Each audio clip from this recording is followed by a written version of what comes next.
Hi, everyone. Join us today as we journey to Liberia to explore radical generosity in motion, a transformative school bus project that is breaking 100 years of history and steering us towards a brighter future. I will be speaking with Jallah, the founder of Yes Liberia and country lead of GivingTuesday Liberia. Together, we're about to explore the profound impact of the Radical Generosity Bus program, how this initiative is bridging communities and empowering children and parents. Guys, this is a ride you don't want to miss. I recommend you fasten your seatbelt for a unique tale that is quite literally in motion, and generosity is truly in the driver's seat.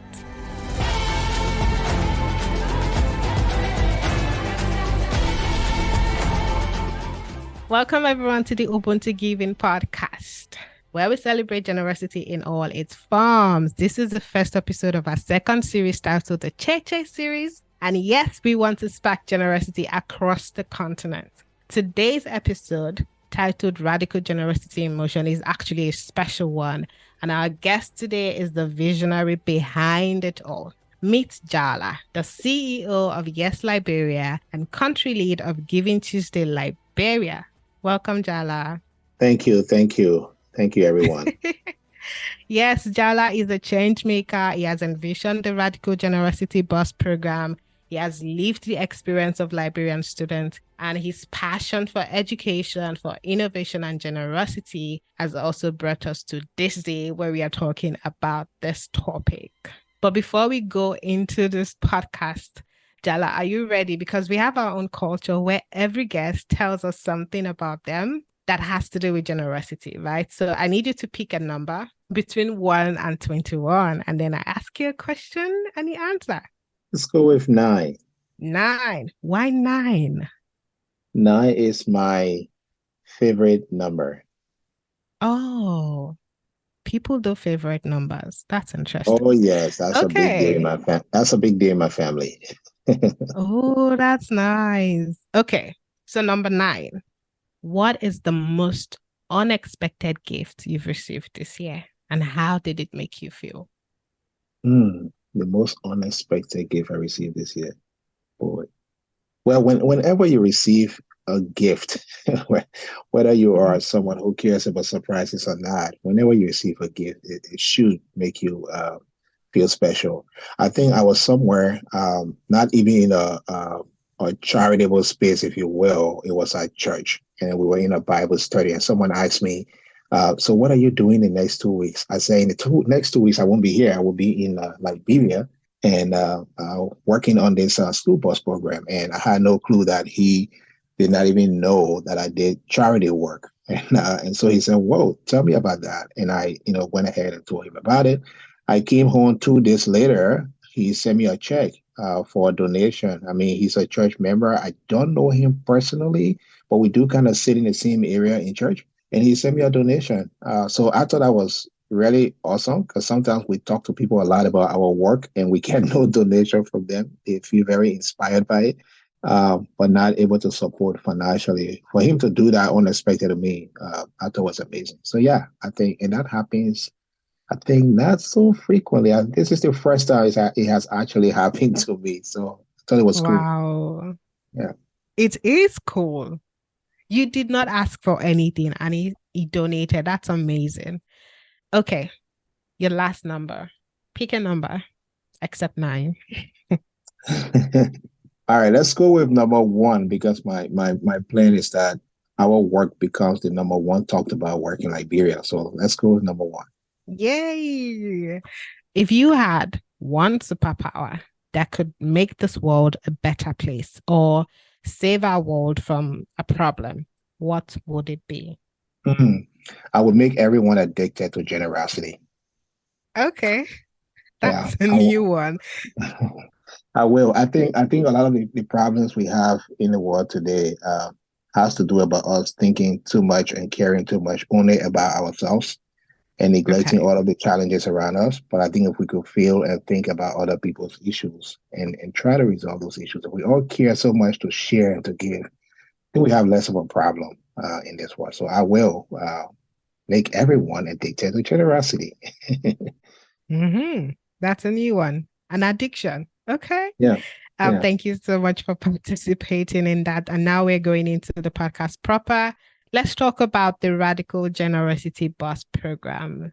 I know I've asked you this question before, but for our audience and those that probably do not know what you do, who you are, do you want to talk about you being the country lead of Giving Tuesday Liberia, your work at ES Liberia, and how, this bus program came about? Yeah, sure. So thank you. Thank you. I have been in the charitable space and doing this sort of work as a volunteer for a very long time. Started in high school and kind of just forgot about helping people at a certain stage of my life while I was still in high school. By this time I had moved to the US and was enjoying the American life, totally forgetting where I came from. And a gentleman came from, I think, Rwanda and spoke about his work. And I became a volunteer for him instantly because what he said on stage at that time, this is several years ago, at that time, he said a few things on stage and it made me feel like he was talking about my own personal life. So I raised my hand and started to volunteer for him. Fast forward several years later, I moved from volunteering to becoming a sponsor and then subsequently founding my own organization in Liberia to do the same work he was doing at the time in Rwanda and Somalia, basically paying tuition for kids. I was one of those kids in Africa whose tuition was paid before I got a chance to get to the US. And I felt really bad about it. So I started supporting his work. And then later on, became a founder of Yes Liberia in Liberia. And while I did this work in Liberia, it was the typical charity sort of work where you kind of tweak your program to sometimes apply for grants, even though you know that it's not really meaningful to you. You needed the funds to really do your work. So I quickly became really frustrated by that. And we will put all of this work in, we'll get no funding from anywhere. But every time we see a new grant, there will be different sets of questions. Well, I usually do a follow-up. This is just something I do in my personal life. If I apply for a job and didn't get that job after a week or so, I will call that office again and I will ask them, what did I do wrong during the interview? How can I better myself? And they'll give me some take on that, and I would prepare myself for the next opportunity. So I did this with several grant foundations, and it was just still frustrating. It seems that you could never get a grant. But for us, maybe because we're just a small nonprofit organization, I think we're only 6 years in. And so I started Googling and saying there has to be a different way to the way people do this work. Why is it that almost 98% of our support, financial support, comes from elsewhere and not from Liberia? We have rich people in Liberia, we have middle class in Liberia, but we weren't getting any financial support from there. 6 years in, we had not gotten a penny in donation from anyone in Liberia. All of our donations came from abroad. And so it was through that process, that research process, I found Giving Tuesday. And it was just really strange to me that this idea that we can actually solve our own problems, not the typical go and be a change maker in your community sort of approach, but really empowering those people who were at the time part of Giving Tuesday. And it was a small number. I'm talking about 2017 was when I researched and found Giving Tuesday. And I reached out and said, hey, I want to be a part of you guys. And at the time, I don't think there was a process yet in place to really start adapting or bringing on organizations in different countries. There were a few countries in Europe and the United States. I think one or two in South America, and maybe one in Africa. But at the time, they were not called global leaders. So I couldn't be a participant within Giving Tuesday the way I wanted to or expected. And I would say maybe I didn't even understand what it was at the time. And a year later, I called again, asking how I could be a part of Giving Tuesday. At this time, they said, oh, yes, we have few people in Africa. There is one in South Africa, one in Tanzania, and Kenya. And we will partner you with those folks to maybe give you a little bit of an insight. And so I was connected with a gentleman in Kenya. He gave me a little bit of an insight. And I just became so excited. I joined, literally probably 2 or 3 months before the Giving Tuesday Summit that year. I went to the summit. I was invited to it. And it just blew my mind to see people who are thinking exactly the way you think in the same room from so many different cultures and countries so many different complexions or races, if you will. It was one of those things that I would never forget. And I believe it was in the Dominican Republic. And I came back from that summit saying this is the right approach to how charity work should be done. We should be working with people in our local communities. We should be telling our local stories. We should be focusing on the problems that we see all around us rather than trying to solve a problem because someone else says this problem is important. And so from that time, I just kind of stuck with Giving Tuesday. And I'll tell you, I really, really enjoy the way this movement is changing the world. I really enjoy the connections I've made, the people I've met through Giving Tuesday. And so my next big item in Liberia was how can I really change my program? And through that, I decided to came up with this crazy idea that I would leave the report. And leaving the report meant I would stop looking only at the reports we got from our field work staff and making decisions on those reports. I wanted to learn more about the kids. So I spent time randomly staying at different kids' homes who have never seen me from anywhere. Some of them didn't even know I was the founder of Yes Liberia. They just thought I was one of the volunteers. And I lived in their homes for one night in few homes, walked to school with them. Basically, I shadowed each of these kids. And then I really understood the challenges they went through. When I came back and explained that to my board, they asked me, what do you guys want to do? What do you want to do about it? I said, I think finding, fundraising, purchasing, and sending a school bus to Liberia would be the way to go. It would help us to transport some of these kids to school because in one of my experiences, living the report, I walked about 2 miles to school with one of the kids. I was super tired. He wasn't tired, but I was super tired. And so I explained that to them. And I mean, the rest is history. We fundraised for the bus, purchased it, ship it to Liberia. So the initial goal for the bus was to transport kids to school and also use the bus as an avenue or an outlet for us to really impact their lives in different ways. And I tell you, that program is expanding, and we'll talk about that more maybe in subsequent questions. But I hope I answer your question. Sorry for being a little bit long-winded there. Yes, you did. I mean, let's go back to the fact that you you had to experience what these kids go through to come up with this idea. How long did it take you? How many kids did you, understudy? I don't know if that's the word, before coming up with this idea. Why did you even do it in the first place? Well, when you are an African, especially African youth, usually you're not given a platform to tell your story or to explain your own problems. Your problems are always explained by those who are several years older than you, who do not even understand the challenges you go through. But they explain your problem based on their upbringing, which is a totally different time period. And so I thought about that on my way to Liberia. At the time, I lived in the Pennsylvania area in the US. And I thought about that a lot on my flight to Liberia. I was reading a book that had nothing to do with charity work at the time on my first flight before I got to Europe. And that book was called, or I think it was called The Seven Regrets or Seven Types of Regrets. And through that, I was like, I'm going to regret this if I go to Liberia and I can't really experience these kids' lives. And I just go and do what every other Westerners will do.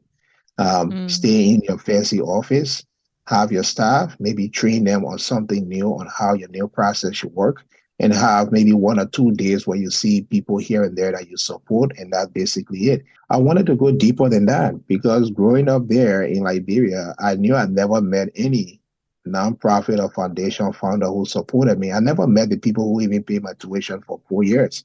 And so I wanted that to be different, but I didn't want these kids to know who I am as a founder because I thought by knowing that they will actually maybe think the way they talk to me, maybe they will be shy a little bit. They won't be who they are. So Right. thankfully, I am Liberian and I look like them and I sound like them in some ways. And so I could pretend to be a volunteer. So I had my t-shirt on that says volunteer of Yes Liberia. And I went through meeting with 10 different kids in different communities. Some of them were in the city, Monrovia. Some were in the rural parts of the country. In some places we slept, it was raining and the floor was wet where we slept. So I wouldn't advise anyone to do anything like that if you're not prepared to go through it. But I thought it was something that I Right. would never, ever take back. So that was my reasoning behind. I really wanted the kids to their story to be told through their own eyes, through their own experiences. And it was very funny in Africa, not just Liberia, all over Africa, we are very, very hospitable. So even when a stranger stops by your house, you're finding the best things you have to give that stranger. So I remember some of these women, mothers, going and looking in their traveling bags and finding a very new bed sheet that they have washed for a long time and kept there, and no one slept on that, and trying to give me that. And I said to them, I didn't want anything different. I wanted to do exactly what the kids did every day in their respective homes. Even going in the morning to fetch water and coming and bringing a lot of water back to the house before you go to school, right? Some of the kids did that. Right. So I did that too. I went with them, fetch water, we walked back home, we put in a bigger drum or bucket until it was time for the mom to say, yes, I'm okay. Some of them were very shy to say that to me, but I wanted to do that. So it was really inspiring to see that. And then that also gave the kids an opportunity to feel very comfortable to talk to me on any level. But you see so much that you cannot see or feel Mm, through a report. And sometimes that's important to be a part of your decision making. absolutely. This process, it's a lot. And I'm thinking personally, because I'm a period poverty, I fight against period poverty in my own little community. And I'm like, I think I need to do something that would really allow me to understand, what girls go through in my community and not just assume, that Right. they need pads, for example. So this is beyond amazing, Jala. And the fact that some of these families you go to stay or sleep over, they actually give you food out of the little that they have. They try to make you comfortable. That is beautiful, I have to say. Yes. Moving on, because if we keep talking about your experience with these kids, we might talk for hours. And you should write a book. Let's talk about the parental involvement of this BOSS project. Um, because the last time we spoke, you talked about how you want the parents to also feel like they're part of what's happening. And parental involvement is such a unique aspect of this program. How do you see this direct engagement contributing to the growth of the student? Also, in what ways do you think parents have become integral, we know that parents are important to a child's educational experience, but what do you see and how do you see it that parents have become integral to the fabric of a child's educational experience through this bus program? Yeah, yeah. I think this is one thing that I have pushed for a lot with my board, with people in Liberia, and sometimes you get pushback from that. People start to focus more on the safety issues for the kids rather than what the kids really need, and sometimes people try to persuade you rather from the realistic thing that could really impact these kids' lives. So when I brought up the idea that I think parents should be volunteer on this bus, and we should call them bus monitors. People kind of laughed at the idea. First, someone said to me, "This would never work because those parents are always going to the market to sell. They won't have time to do that." And I thought about my own mom who used to sell potato grains every morning for me to at least have something to eat or to pay our school fees when we could afford a little bit. And I said, I think I knew if someone asked my mom to say, help me a little bit and I will help pay your kids' tuition and not even helping that person specifically, but helping their own child, I think my mom would have jumped at the idea. So we quickly sent a message to Liberia and said, let's talk to some of our parents there and see if they will be willing to. So we tested the idea, saying to our parents, we want to repaint the Yes Liberia office space in Liberia. Would there be anyone interested in volunteering to paint the office? Mind you, we have never asked our parents to volunteer for us. In fact, we don't. We want them to volunteer, but for every other organization, but more importantly, in their own communities, not for our organization. And so we got, in one day's time, we got about 8 parents raising their hands and saying, we want to paint. And we gave them a very short notice because when you're in Africa, people say they want to do X, Y, Z. Sometimes they have other things that become important and they don't show up, or they have no concept of letting you know. We know the stories. It doesn't mean that they're not interested in helping. It just means that they haven't been experienced or exposed to this sort of volunteer work. But to our surprise, we gave them the notice on, I think, a Thursday. and we were painting the office on a Saturday. We already have people to paint this office, but on that day, three parents show up with their kids. One of the parents even showed up with a paintbrush he brought himself. And so I knew that people were just sitting by and willing to do something because they value this work so much more than we ourselves can imagine. So we built this already in our process. We have an app that is going to allow parents, even the ones who cannot read, could just call the office and say, hey, I want to volunteer on the bus to be a bus monitor for one day or for even 2 hours, because we broke this down into morning sections and evening sections. So you could come for 1 hour and be on the bus, or 2 hours while we drop some kids off, and come in the afternoon session when we're taking them and dropping them from school to home. And so we have some parents who have already giving us the interest and they want to do that. And we're not asking of them anything much to do, but to be a monitor on the bus. So when you ask, why is this important? Let's just think about this for a second. Every research shows that the more time parents spend with their kids, the more they are able to impact their lives, the more they are showing love to those kids without even speaking about love. And so in Liberia and anywhere else, I think the more opportunities we can create for parents to show to their kids that this is important for you to do, that I want you to be a part of this program and to do this, but I'm not only going to tell you how to do it, I myself going to be a volunteer so you can see how important this is. This is a completely new concept in Liberia. I don't know about so many other African countries, but in Liberia, this is a completely new process. This a concept rather. This has never been done before. And so it's exciting to see that parents are willing to do this. They are super excited about it. And I'll just end with saying that this extends even to the parents. Let me give you a quick example about this when it comes to the kids, rather. Yesterday, I got this story about one of the students in Liberia. And we had we ran the bus this past Saturday, and we called it the I Love You story. We took the bus with parents and students. We took them to a rural part of the country, and we put them in an area where we wanted to speak to them about the importance of even saying that phrase, I love you. Right?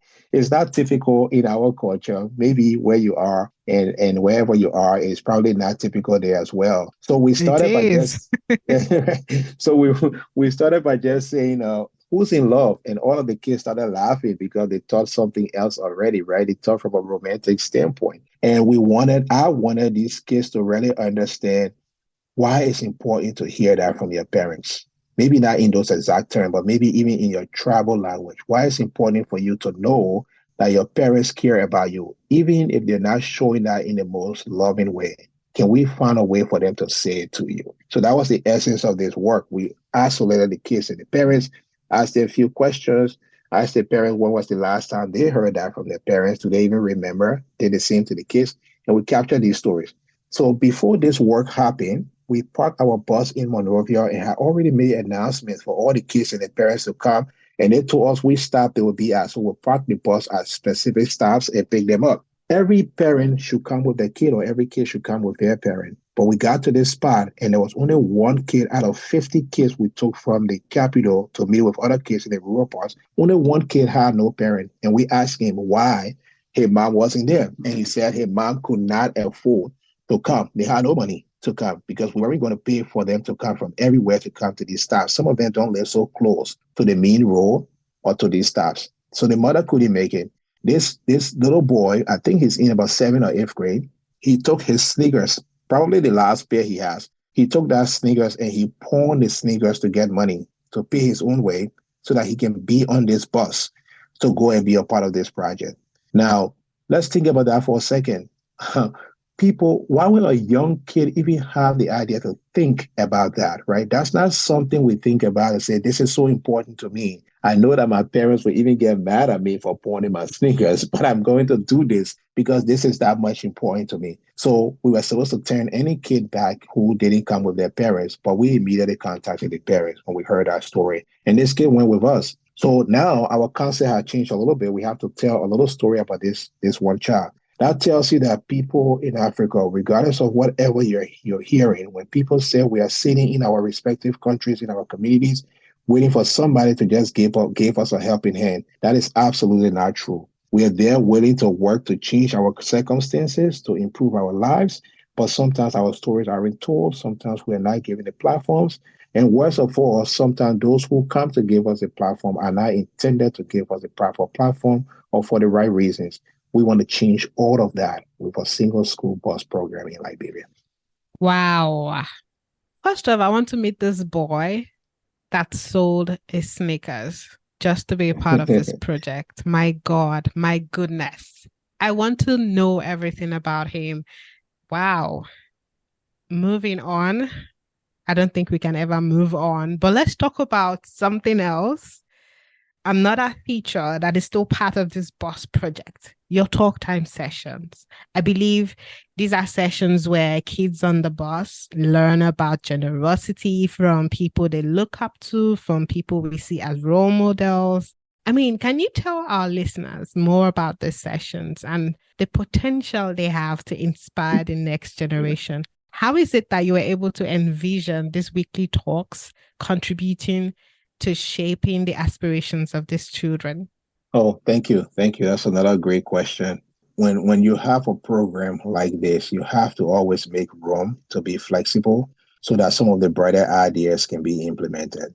This wasn't something we thought about when we purchased this bus and said we're going to have talk time on the bus. And I was talking to a colleague, I'll say in Nairobi recently, and she actually suggested that we should call this GiveX, and that just kind of blew my mind because we have thought about this in different ways, but the concept of think even bigger to call this GiveX, where people anywhere who are interested in helping can help, was just something that put everything into perspective. And so what is this going to look like?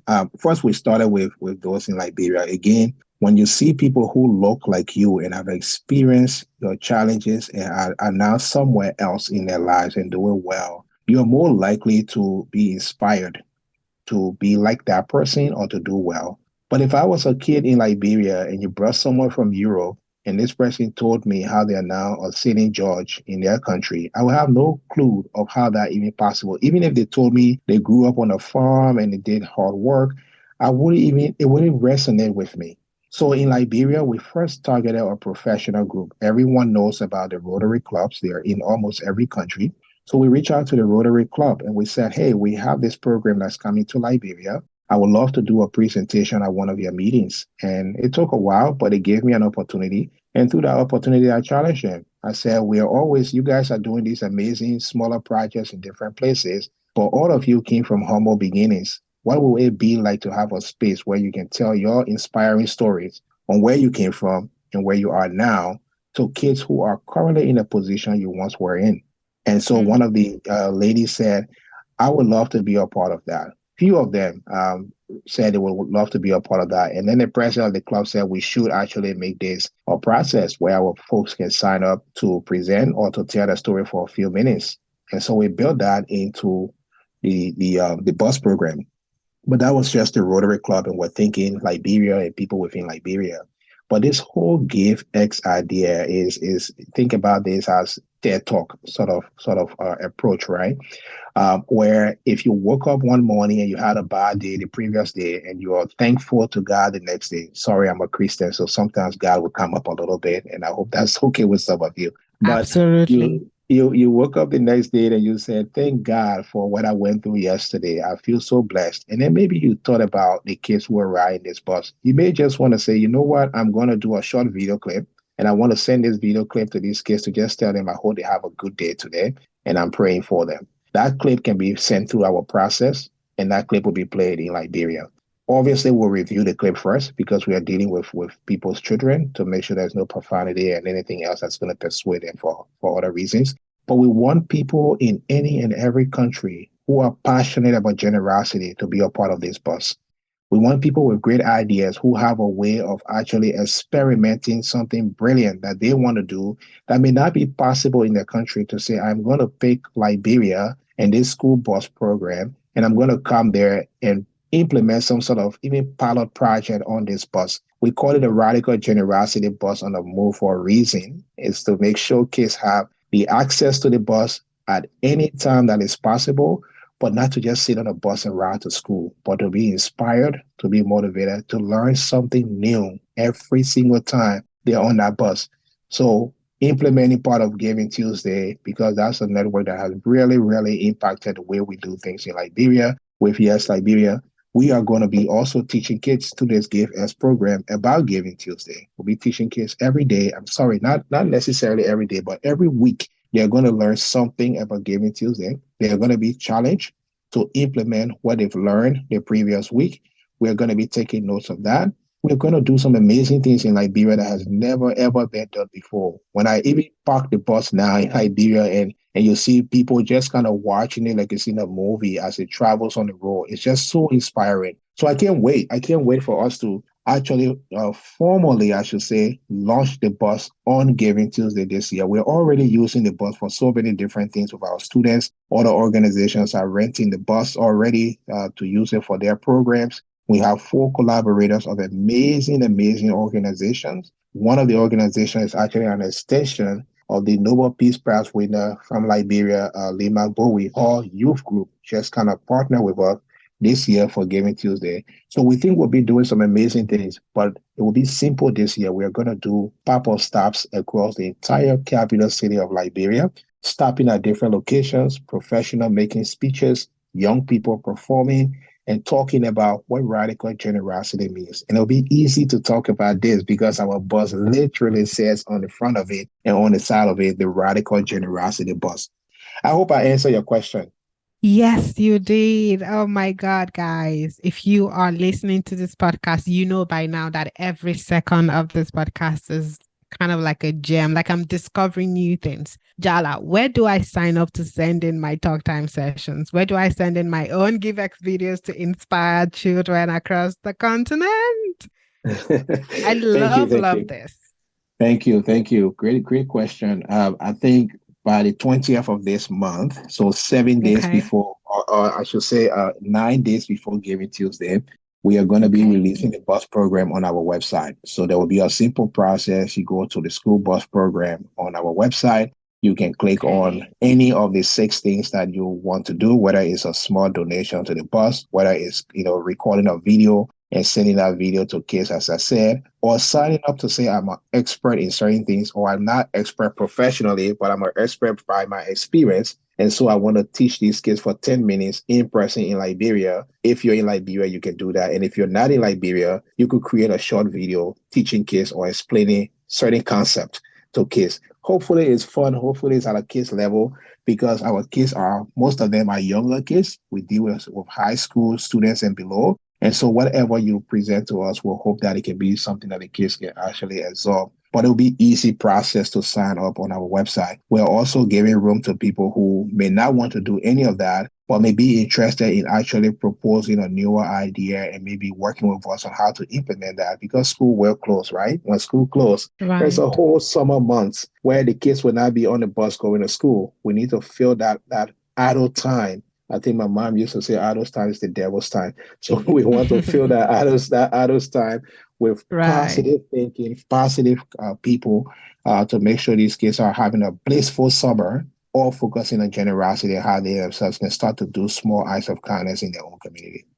Thank you so much, Jallah. You've been listening to the Ubuntu Giving podcast, and we are talking about radical generosity in motion. There are so many fascinating elements to this program. As you can see, we've talked about the program itself that is giving, helping students get to school and back to their homes. I mean, I've been wondering, Jallah, how is it that these kids are able to actually study when they spend too much time trekking to and fro, having to help their parents, maybe having to fetch water, maybe selling and hawking, in addition to walking to school. My goodness, this is a bus that is the embodiment of generosity itself. We've also touched on parental involvement, having parents as bus monitors, making them involved and contributing to the growth of their kids, which is literally amazing. And now GiveX, having people share their stories of generosity to inspire these kids while they are in the bus.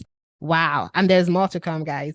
I really think we need to have like a series for the I agree. Radical Generosity Bus program. I wonder if we'll be able to touch every bit, of what this bus entails and what it means to children and the nation at large.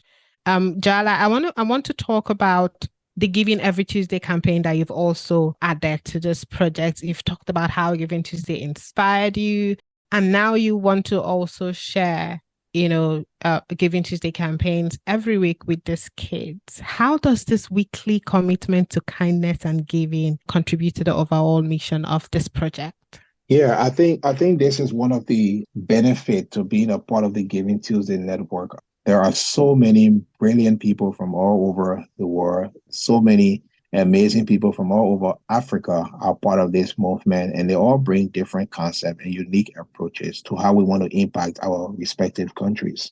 One of the things that I have benefited from Giving Tuesday is the fact that you have so many resources in different contexts, in different format. We have them in different languages. Anything you want to do in your country. And I tell people this a lot in Liberia. I said, if you want to do something with your own work, there's an easy website. Just go to givingtuesday.org. You can find so many different ways on how to do XYZ without having to reinvent the wheel. So this is pretty much what I did. I went to the website and I went to a page that was called Giving Every Tuesday. And I just reviewed the concept on that page. I had heard about it before, didn't have the time to really implement it, but I wanted that to be a part of this bus program. And I went through and just looked through the website and saw that the amount of work, guys, if you're listening to this, the amount of work that has been put into this, you literally don't have to do anything much. You can copy all of that, tweak it a little bit so that it applies to your own culture and tradition, which is much easier to do than trying to think about all these things on your own,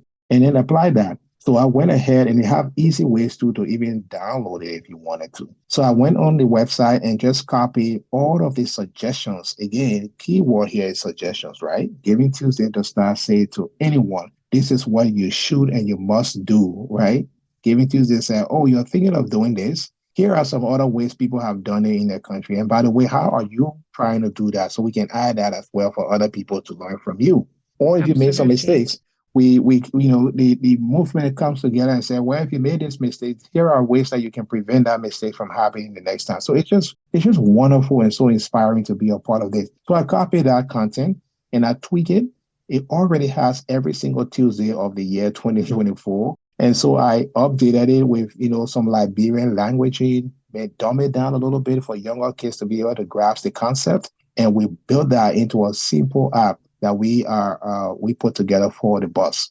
So the concept now is every Tuesday in Liberia, whatever Giving Tuesday has suggested around the world, because people are doing this in different countries. Whatever people are doing on that day, kids in Liberia who never ever have the idea or the access to a platform like that will now have that content readily available to them. They will learn about what does International Girls Day really mean. It may seem Mm, like something so big for them, right? Where, right. they're looking for a nonprofit organization to do something about it. But from a Giving Tuesday approach, they will know how they themselves can do something about it in their own community. Whether it's just going to every woman in your family and say, thank you for being in my life today. That simple thank you is so important for women on International Day to hear that. We don't even want to get into women rights issues because that's something I'm very passionate about. But these Yeah. sort of ideas is something we want to put in front of kids' faces so that they're able to not only see that, but they have people there to interpret those things to them, to have them understand it. And then we'll say to them, well, we hope you do something about it because we're going to ask you about that next Monday. So then following Monday, when they come back, we'll say, who did something about this? Give us some story. And if we see some really amazing or hear some really amazing stories, we'll do a little bit of a follow-up. If we have to go to that kid's community or their home to see what they did, about anything that they've learned from Giving Every Tuesday is what we are going to do. So all of these will cost us a lot, but I think sometimes you need to push aside the focus on cost and really focus on the meaningful stories that need to be told. So that's our approach to Giving Every Tuesday. Kids will learn about it on the bus. The following week, we encourage kids every single week to do something about what they've learned the previous day. We know it's going to be some kids will do something about this because they're already very excited to just even sit on a school bus that their parents, their great grandparents have never sat on a school bus before, because that doesn't exist in our country. So to have one that they can sit on and dedicated to them, where we greet them with passion and with love, where we say to our bus driver, you do not work for Yes Liberia, you work for these kids. All of those things are so brand new of an idea to them. They can't imagine that someone from somewhere else that they are not even related to can do this for them. And that person happens to be a Liberian like they are. Wow. I am so emotional. Wow. I'm sure at the end of this podcast, by the time I'm listening to it again, I can count the number of wows I've said on this podcast. Let's talk about educational expeditions because I know this is also another element to this program. You intend to, take these kids to various expeditions. What do you hope to achieve? Okay. And how does this play a role in recognizing and nurturing academic achievements of Liberia's students? That's a very that's a really good question, but a very difficult question as well. But it's something we've given a little bit of a thought. I think sometimes smaller nonprofit organizations take on too much burden or burden themselves too much because they're trying to fix all of the problems and they're trying to do everything. That's not an approach we take at Yes Liberia. Additionally, some nonprofit organizations, we try to make sure they are tweaking. I think I mentioned this earlier. They are tweaking a program because some powerful person said this is important. So now they want to do whatever that this is, right? We don't do that. And sometimes we even shy away from applying or participating in certain programs because it doesn't really relate to us. It doesn't bring any value to our kids, whether there is money to be donated to us or not. So when we think about Liberia from an educational standpoint, first of all, when you're in Africa, let me speak of just Liberia. Africa is a vast place. I've been to so many countries in Africa. I can speak to a few. But in Liberia, our families are so, I would say, boastful when their children are doing well in school, right? They tell everybody about it because they know it's the only way out. If you play sports in my country, Liberia, it is considered a bad thing. Everyone wants you to focus on education. But you travel to Europe or the United States, and kids are actually really, really serious about sports. Their parents put them into that because it's an additional way out to become make something of themselves. We don't have those opportunities readily available in Liberia. So everyone focuses on education. So when we started this program, I thought about my own life where my parents used to say to me, "Oh, you're very smart," or people in my family would say you're very smart. And you think you are because you start to believe that. And then people give you opportunities upon opportunities, and you get to a certain place where everyone in your environment probably have the same academic talent as you. And you realize that being smart is not good enough, right? Working hard is something that you must do, and applying yourself is something you must do. In other words, you can't study just for a test to pass. You have to continuously study for life. And that's what we try to push down to our kids. Yes, there are standards for education. We want them to meet that standard. This is why we don't even, when we ask kids to be on our program, they have to take some sort of basic test we give them. That test does not come from the Liberia education system. We go to countries that I personally believe have a better education system in Liberia, and we draw questions for that, and we ask our kids to answer those questions. I will be very bold with you and transparent with you guys. We ask questions from countries. I shouldn't say this because not some of the kids would know, but we pull questions from the education system in Kenya, in Nigeria, and in Ghana, and we combine all of those questions together by the different ages and the different classes, and we give those questions to our kids in Liberia. So when kids pass those tests in Liberia, we know for sure that they are gifted enough, so to speak, academically, or they have the potential to do well if they are ever given an opportunity to be placed in environments that are even more challenging. Lots of problems with challenges with Liberia's education system. And I think the same can be said for every country, not only in Africa, but all around the world, from corruption to teachers training to even the access and resources at school to kid safety. Those are things that we cannot solve all of those things. But what we can do is to continuously motivate and inspire them that despite those challenges, they should remain focused on education. They should do well to help people in their community, and it should always be ready when the opportunity arises. Because I was there, right? I was there when the war was going on. I lived the life. I lived in the communities most of them are living in. And I was able to get out because not necessarily because a program like this exists to inspire me or a program like this exists to pay my tuition. And that was good enough. We know the world has changed. Paying people's tuition to be in school is not good enough. We have to find other ways to be in their lives. And I think by doing this, we'll have these kids on a trajectory that's going to excel them to another level. And we know it's happening already. We get some really amazing kids on our program. We want to do more of this work. We want multiple buses in Liberia. And we want kids to start saying, I learned. I want to be very careful saying this, but I think this is going to become a reality. I want kids in Liberia to start saying, I learned more about life and about education on the Yes Liberia school bus than I learned in my classroom. That's what my goal is, at least for the education process or program on the bus. And overall, my goal for Yes Liberia is not numbers. Most people will say we want to impact 50,000 kids or 20,000 kids. I'm not interested in that because those numbers will happen by default if we're doing great work. What I do want to happen that in the next 10 years, I will want one of these kids to be running this program so that we can step aside and give them an opportunity. We don't see this obviously in Africa a lot. People are super, I want to say super old, but people are very mature. They're in their 60s and 70s, and they're still doing what they were doing in their 30s or 40s, not leaving room for any younger generation to take place. We want to change that here at YesIB. Our entire staff needs to change within the next 10 years to make sure everyone on our staff are people who benefited from the program. I hope that answers your question. It does, and a lot more questions. I had other questions I had in mind, and you've answered those questions as well. Thank you so much, Jallah. This has been amazing. It is my desire that a lot more people hear about this podcast. I'll do everything I can to make sure people listen to this podcast. I'm going to send this podcast to my mother, my brother, everyone around me to, look at what's happening in Liberia. And I hope this inspires people to also, emulate what you're doing because it's amazing.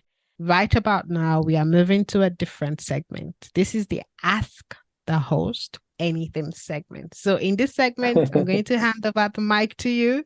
You are running the show, and then you can ask me any question, or you can steer this conversation in a direction that sparks your curiosity. Yes. Wow. That's super important. Well, you mentioned, and I hope it's okay for me to just jump into it real quickly.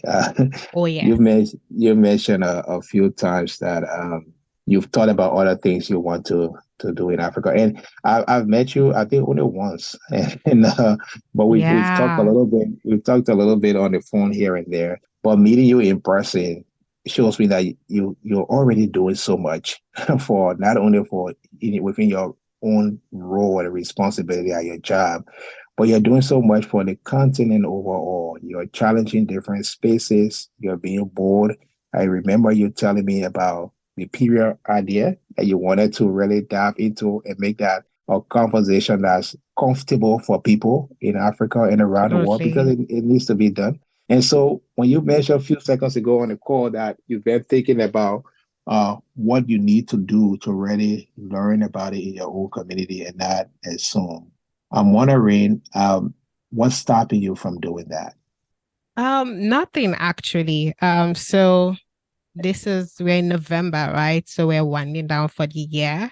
And something that I do is I think about my year, kind of reflect on what has happened, and then I plan for the new year.